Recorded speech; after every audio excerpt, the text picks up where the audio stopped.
ನಾನು ಹೇಳೋದೇನು ಅಂತ ಹೇಳಿದ್ರೆ, ಇವರ ಈ ತಾಳಕ್ಕೆ ಯಾಕೆ ಸಿದ್ದರಾಮಯ್ಯ ಡಿ ಕೆ ಶಿವಕುಮಾರ್ ಕುಣಿತಾರೆ ಅಂದ್ರೆ ಅದಕ್ಕೂ ಕಾರಣ ಇದೆ. ಇವ್ರ ತಂದೆ AICC ಅಧ್ಯಕ್ಷರು. ಸಿದ್ದರಾಮಯ್ಯನವರು ತಮ್ಮ ಕುರ್ಚಿನ ಉಳಿಸ್ಕೋಬೇಕು. ನವೆಂಬರ್ ಆಗೋ ಕ್ರಾಂತಿಗೆ ಡಿ ಕೆ ಶಿವಕುಮಾರ್ ಕುರ್ಚಿ ಗಳಿಸ್ಕೋಬೇಕು. ಅದಕ್ಕೋಸ್ಕರ ಇಬ್ರು ಪ್ರಿಯಾಂಕಾ ಖರ್ಗೆ ಹೇಳಿದ ಜೈ ಅನ್ಲೇಬೇಕು. ಅದ್ ಬಿಟ್ಟು ಬೇರೆ ಆಪ್ಷನ್ನೇ ಇಲ್ಲ. ಅದಕ್ಕೋಸ್ಕರ ಅವರು ಜೈ ಅನ್ಕೊಂಡು ಕೂತಿದ್ದಾರೆ ಅಷ್ಟೇ. ಮತ್ತಿನ್ನೇನು ನಡೀತಾ ಇಲ್ಲ ಇಲ್ಲಿ. ಇದು ಟೋಟಲ್ ಡೈವರ್ಷನ್ ಟ್ಯಾಕ್ಟಿಕ್ಸ್ ಬಿಟ್ಟು ಮತ್ತಿನ್ನೇನು ಅಲ್ಲ.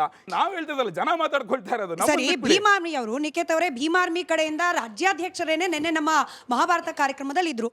ಅವ್ರು ಹೇಳೋದು, ನಿಮ್ಮ ಪಥಸಂಚಲನದ ಉದ್ದೇಶ ಏನು ಅಂತಂದ್ರೆ RSS ನವರು ಪ್ರಿಯಾಂಕ್ ಖರ್ಗೆಗೆ ಸವಾಲ್ ಹಾಕಿ ನಾವು ನಡೆಸ್ತೀವಿ ಅಂತ ಹೇಳ್ತಿದ್ದಾರೆ. ಹಾಗಾಗಿ ಪ್ರಿಯಾಂಕ್ ಖರ್ಗೆ ಅವರಿಗೆ ಬೆಂಬಲವಾಗಿ ನಾವು ನಡೆಸ್ತಾ ಇದ್ದೇವೆ.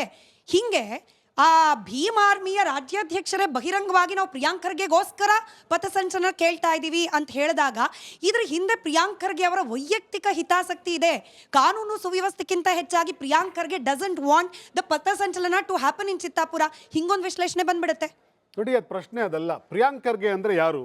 ಪ್ರಿಯಾಂಕ್ ಖರ್ಗೆ ಅಂತಂದ್ರೆ ಒಬ್ಬ ಜನಪ್ರತಿನಿಧಿ. ಪ್ರಿಯಾಂಕ್ ಖರ್ಗೆ ಚಿತ್ತಾಪುರದಲ್ಲಿರುವಂತ 2.5 ಇಂದ 3 ಲಕ್ಷ ಮತದಾರರ ಪ್ರತಿನಿಧಿ ಆತ. ಮಾತ್ರ ಅಲ್ಲ, ಅವರು ಕರ್ನಾಟಕ ರಾಜ್ಯದಲ್ಲಿ ಒಬ್ಬ ಸಚಿವರು. ಅಂದ್ರೆ ಕರ್ನಾಟಕ ರಾಜ್ಯದಲ್ಲಿರುವಂತ ಕೋಟ್ಯಾನುಕೋಟಿ ಜನರು ಇವತ್ತು ಅವರು ತಗೊಳ್ಳುವಂತ ತೀರ್ಮಾನದ ಮೇಲೆ ಅನೇಕ ಜನರ ಭವಿಷ್ಯಗಳು ಕೂಡ ತೀರ್ಮಾನ ಆಗ್ತದೆ. ಇಂತಹ ಒಂದು ಜವಾಬ್ದಾರಿ ಸ್ಥಾನದಲ್ಲಿರುವಂತ ಒಬ್ಬ ದಲಿತ ನಾಯಕನನ್ನ ಯಾಕೆ ಪ್ರಿಯಾಂಕ್ ಖರ್ಗೆ ಅವ್ರ ಮೇಲೆ, ಯಾಕೆ ಬೇರೆಯವ್ರ ಮೇಲೆ ಮಾಡೋದಕ್ಕೆ ಆಗ್ತಾ ಇಲ್ಲ?